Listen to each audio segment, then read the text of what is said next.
Good morning, everybody. This is Diggs. It's another beautiful day out here in the Pacific Northwest. With all the swirl going on right now, we did actually manage to hit 10K subscribers.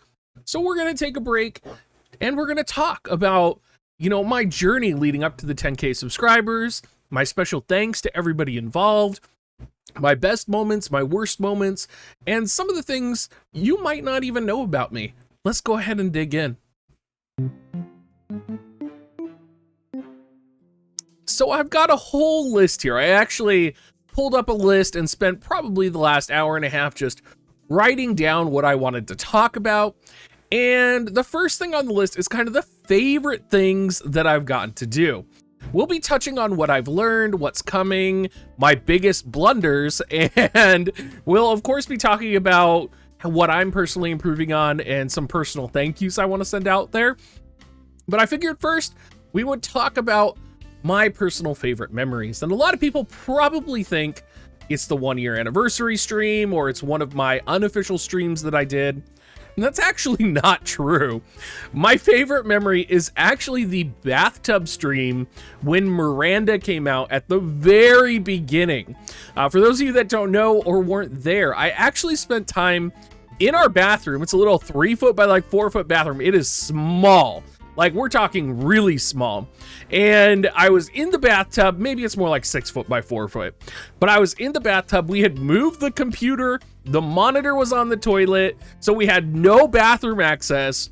And literally did the whole pull video and pull Twitch stream from the bathtub that night. And it was just so unique, so funny, that it's always kind of sat in my mind as like a pivotal, hilarious moment that is just, I don't know, it just sits in my mind as one of the favorite things I've ever done.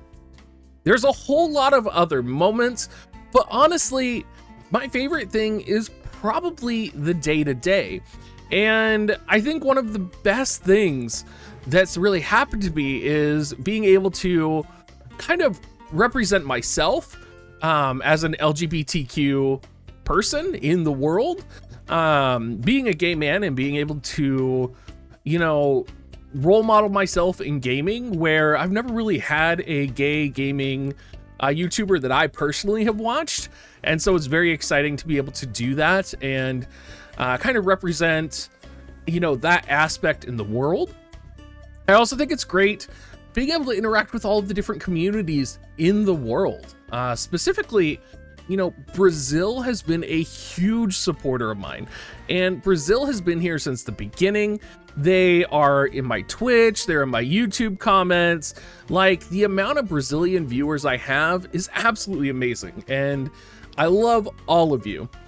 France, a lot of people, Bismarck is of course French, but there is so many, like, I don't even know if people understand how many French Discords there are and like French communities in the game. Like, there is a massive French presence in this game, and it's so great interacting with them. They are so fun, and just going into their Discords and memeing with them and, hanging out with them and playing with them and learning about the French community from my interactions with Bismarck or Fabrice, right, has just been absolutely incredible. Finally, we get a lot of people from the C region, and the C region is actually probably my most active region on my Discord. And it's really awesome because my Discord is, if I'm ever staying up late and I just want someone to talk to and everybody's asleep, because even as a content creator, you get lonely in the middle of the night when everybody's, not online to talk to you. I can always count on my C region players to be in the Discord, chatting it up and talking to me. So C region, thank you for never making me feel like I'm alone in the middle of the night. Probably my last great memory that I had was being able to quit my job and do this as a job. Absolutely loved this, and being able to come and do this every day has really changed my life, and it has made me so happy. We're going to start talking about the biggest things that I've learned, and there's a lot of them, and I'm still learning every single day, but probably the number one thing I learned is that the biggest problem in every streaming community has to do with pride. And it's very easy to be very proud of your work and let down when it doesn't do well, or, you know, when you are like, you're like, oh, this is going to be the video. And then like someone else releases a video and it does way better than you, right? And it kind of carries in every aspect of being a content creator. And it carries even in your interaction with other content creators.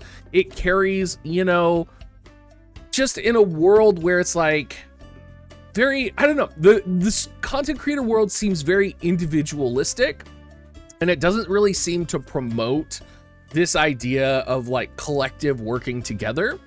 So it's really interesting, I think, to kind of look at this and think about this from a content creator perspective. And I think this is something I'm currently tackling right now, because I have had interactions in the past with other content creators where it's like, oh, why don't they want to talk to me? Or, you know, why aren't we interacting? And I think it's interesting looking at things from a perspective of pride. And I think we are all guilty, every single content creator in the world, of having a little too much pride. Don't be your heroes. Another thing I've learned, very important. You will be nothing but let down. Don't be afraid to speak your mind. And I think this is important because I think, you know, people watch your content to hear what you have to say, what you have to think.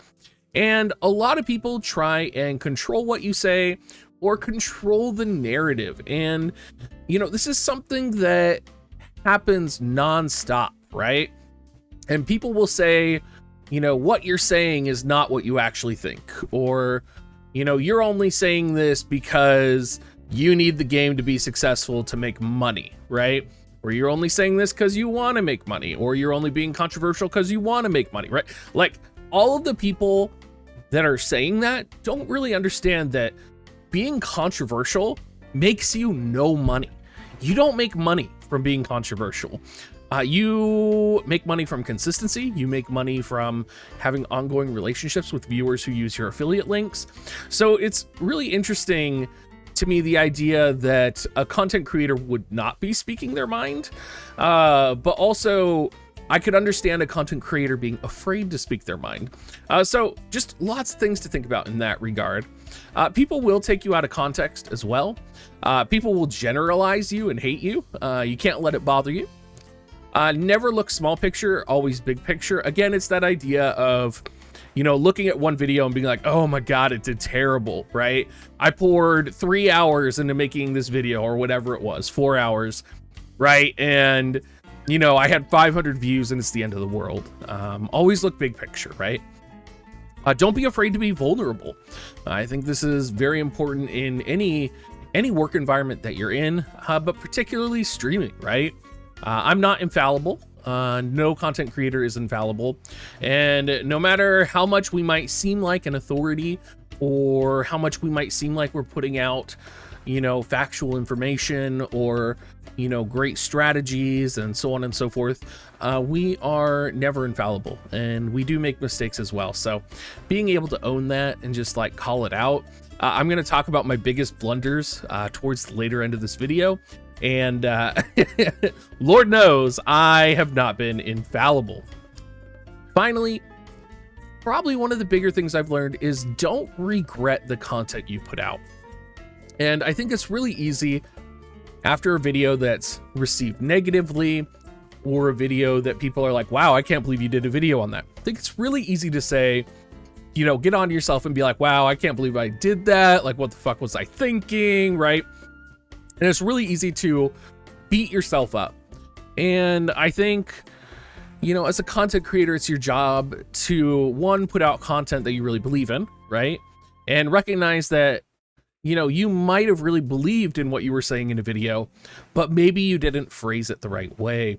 I think a great example of this is kind of the rage videos that I've made in the past, or videos that were kind of contrarian in view, but upset people. Those kind of felt bad to put out, but I always was saying what I thought at the moment. And I learned from every single one of them. And I think most recently, the video I put out talking about the idea of people talking about boycotting and all of that. I think it's taken me a year and a half to finally get to that point where I can put out a video talking about something controversial happening in the community without getting downvoted or expressing my ways in a way that will infuriate people a lot, right? So it's never, don't regret putting it out. You're always gonna learn from it. And it's taken me a long time to learn from my mistakes. What's coming? Well, now that we've hit 10K subscribers, we're gonna be getting merchandise. So we'll be combining the merchandise, most likely from Teespring, with different types of digs and different types of shirts. You do have to have 10K subscribers as a channel to do that. So I'm really excited to finally do that. We get to highlight Giant's art a little bit and kind of play with that. We have the 1.5 year anniversary coming up. We have Near Reincarnation coming up later this month. I'm looking forward to doing collaborations with Oron J, whether it's for the 1.5 year or the 2 year anniversary or any other streamers that might be involved. There's a lot coming, and we're going to continue doing what we do, and hopefully we'll just continue to grow and go from here. What do I think my best moments have been over the last year and a half? So I think the half-year anniversary stream was better than the 1 year anniversary stream, and we definitely learned a lot from the 1 year anniversary stream, but I loved the half-year anniversary stream. The one thing, and probably my favorite moment from the 1 year anniversary stream, though, was interviewing Frederica. Absolutely loved it. Absolutely connected with her. Would love to have her on the channel again, and hopefully she'll be there for the 1.5 year anniversary. My biggest blunders ever, while the list is extremely large, I would add the rigged polls video and the kill fave review video on there. Learned a lot from both of these, and let me tell you, I literally just told you, don't regret the content you put out. And I do not regret the content I put out. But there are definitely people who will never watch my videos again because of those videos. And, you know, maybe it's for the better, right? I think it's important to always speak your mind and speak what you think. And, you know, it's just going to be what it's going to be. Things to improve on for the channel. We'll probably be looking at a lot of attention to detail per usual. Is always my weakest point. Professionalism when dealing with things behind the scenes. I tend to have a mouth on me, and I tend to, you know, I tend to talk a lot, and I tend to drop the F word a lot, and that's just who I am. So working on my professionalism a little bit behind the scenes. Expressing myself clearly, not just emotionally, has been a huge thing for me. I think, again, that's why that's kind of like a difference between like the most recent boycott ? Video versus previous videos where I've been upset or talking about a controversial issue. Finally, I would like to work on layout and design for my videos. You probably have noticed a big change to the layout and design recently. I do need to get a background because I literally have an air conditioner and a jacket on a white wall in my background. Gone are the days where the door is in my background, but because we're doing a webcam only, you can actually see the door back here right now. So, I mean, maybe it's appropriate that it's here currently right now. A couple people I want to thank and where we're at. Of course, I want to thank everyone who's donated to me, who's become a YouTube member, YouTube subscriber, a Twitch Prime subscriber. You know, the list is huge. Thank you, all of you, for all your support. Special thanks to Bismarck from WoTV Calc. Bismarck, you know, has been an amazing everything. Like I don't know. He's an amazing friend. And I am blessed to really have him involved with me in anything. And I'm just glad he's here and supporting the WoTV community and supporting me. So thank you, Bismarck.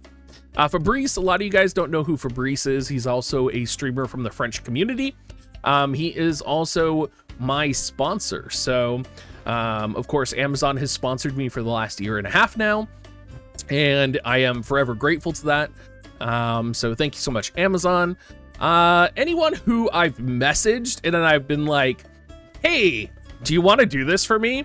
That would include like all the Reddit mods, Luca from the official Discord, all of the guild leaders that will just get like random ass messages from me on Discord and they're like, oh, hi, or I randomly pop into their Discord. Yeah, thanks all of you guys. While we're talking about Discord, Stephanie, my Discord mod, absolutely amazing, and I love her. Also from my Final Fantasy XIV static.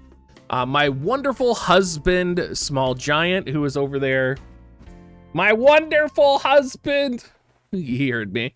Love him so much, and I wouldn't be able to do this without his support. And of course, all the other content creators who work together with me, collaborate with me, and help make this an absolutely fantastic community. Anyway, everybody, thank you so much for watching. You do want to support me, you can use my affiliate link, dig.gs/coins. Even if you're not purchasing coins, if you're purchasing something on Amazon, just go to dig.gs/coins and it will flag my affiliate link in your checkout box. Thank you so much and have a great rest of your day.